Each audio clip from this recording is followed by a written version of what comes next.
Bonjour et bienvenue jeunes guerriers. Aujourd'hui nous allons parler des Camponotus forelli, une Camponotus du pourtour méditerranéen. Mais avant de commencer la vidéo les amis, pensez à liker et vous abonner, ça aide grandement la chaîne. Je vous montre un peu son aire de répartition. Comme vous pouvez voir, Antmaps ce n'est pas assez précis. Comme tu peux voir, c'est une petite espèce qui fait des petites colonies. C'est intéressant pour les débutants, je trouve. Ça a un développement pas trop rapide, c'est peut-être le point négatif. Mais franchement, c'est une très belle campo. Et comme tu peux voir, elles font des réserves de fou. Elles ont des physiogastries énormes. Et elles sont fans de la trophalaxie aussi. Il y a un énorme polymorphisme, excusez-moi. L'agile mesure entre 13 et 14 mm, c'est pas très grand. C'est noir brillant, vraiment. Très brillant, je trouve. Et ça a un comportement un peu à la formica.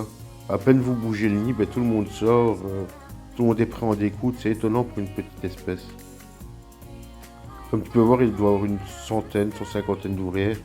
Et ils disent sur internet, ça à prendre avec des pincettes, que c'est quelques centaines d'ouvrières. Comme tu peux voir, il y a toujours 4-5 gardes à l'entrée du nid. C'est vraiment amusant. Voilà, j'essaie de vous montrer un peu les différentes castes.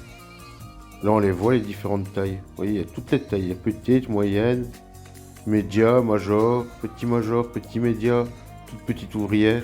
Il y a vraiment toutes les castes possibles. C'est impressionnant le polymorphisme des ouvrières. Et elles sont aussi fans de trophalaxie. C'est quelque chose d'impressionnant. Je ne vois que ça quand je les regarde. De la trophalaxie, de la trophalaxie, de la trophalaxie. Comme tu peux voir, là, tu as une ouvrière et un petit major, excusez-moi. Vous allez voir d'autres trophalaxies. J'en ai fait quelques prises de vue. Là, entre deux ouvrières basiques, qui sont déjà gorgées toutes les deux, mais elles font quand même de la trophalaxie. Une est sûrement gorgée de protéines et l'autre de liquide sucré parce qu'on peut avoir deux couleurs différentes. Le jaune serait le liquide sucré pour moi, le blanc, la protéine.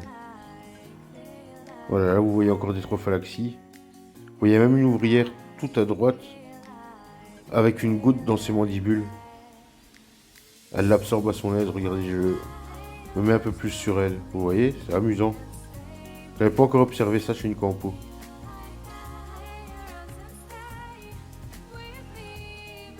Nous allons voir la reine ici d'ici peu. Vous voyez, c'est pas une très grande reine. Elle est vraiment noire brillante, toute noire brillante. Et je vais vous montrer un peu l'état du couvain malgré la diapose. J'ai encore eu quelques tissages, on dirait que les larves continuent d'évoluer très lentement, mais elles continuent. Et certaines sont jaunes. Comme vous voyez à l'image, vous voyez des larves un peu plus jaunes et des larves blanches encore. C'est étonnant, pourtant elles sont à 15-16 degrés pour la diapose.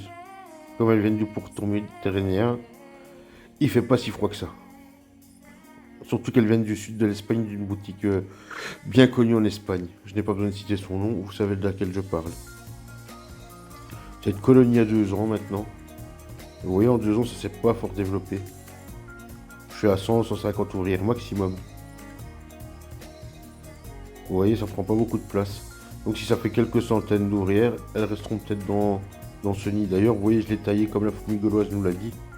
Pour gagner de l'espace. Et c'est vrai qu'on en gagne pas mal. Sur ce, les amis, je vous dis à très bientôt. N'oubliez pas de liker et de vous abonner.